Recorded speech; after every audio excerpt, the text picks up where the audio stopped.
On peut se demander si un point appartient à une droite ou non.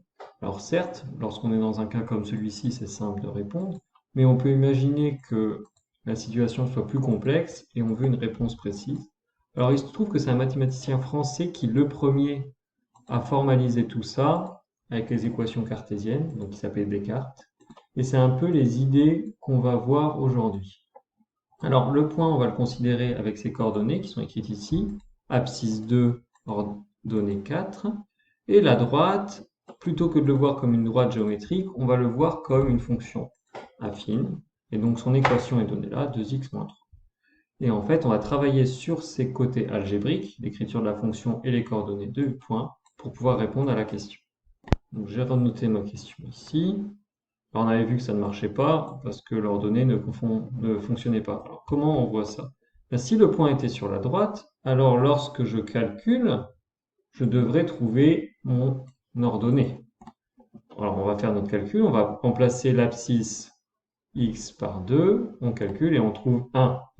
Donc la hauteur de la courbe, on va pouvoir la regarder encore. L'abscisse 2, on avait une ordonnée de 1. C'est ce que notre calcul signifie.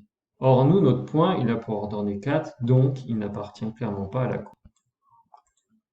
Par contre, si on avait choisi le point n d'abscisse 2 et d'ordonnée 1, on aurait pu dire qu'il appartenait à la courbe, parce qu'on avait trouvé 1 lorsqu'on a calculé pour l'abscisse 2.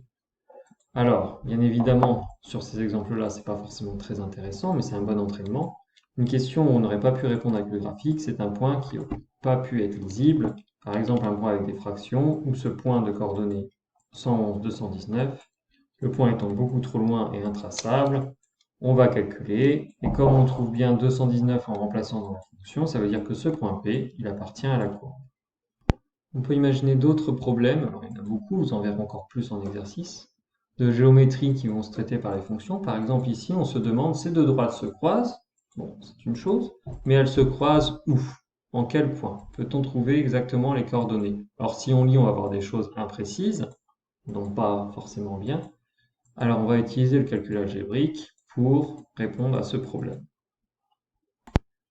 Donc le problème traduit algébriquement, c'est savoir si ces deux droites d'équation, donc ces deux fonctions, se croisent en quel point. Donc la première chose à faire, ça va être de trouver l'abscisse. Alors l'abscisse, c'est la valeur de x. Comme on sait qu'elles se croisent, c'est l'endroit où ces deux parties vont être égales, donc on obtient l'équation 2x moins 3 égale 4 moins 0,5x. Bon, je vais passer un petit peu vite sur le calcul de l'équation. Le moins 0,5x est mal placé, on le repasse de l'autre côté en annulant avec plus 0,5x.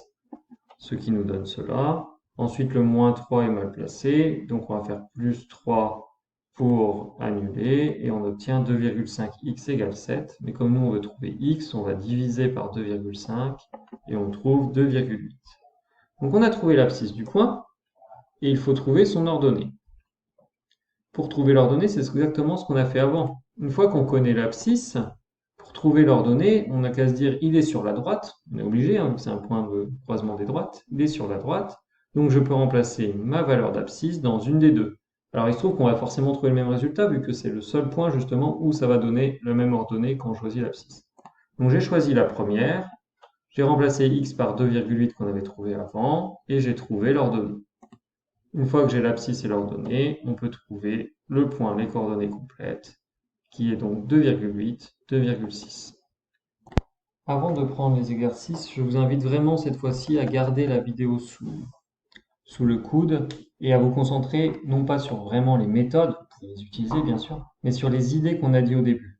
L'abscisse d'un point, son ordonnée, et la courbe, son côté avec du x, son côté algébrique, comment ça peut être utilisé pour répondre à des problèmes différents. En seconde, vous allez revoir ça, c'est sûr, mais vous allez en voir aussi beaucoup d'autres et ça ne sera pas forcément du cours. Mais une fois que vous avez compris les idées, l'idée de base, vous pouvez la décliner, vous pouvez l'utiliser dans plein de cas différents. Je vous laisse prendre les exercices à présent.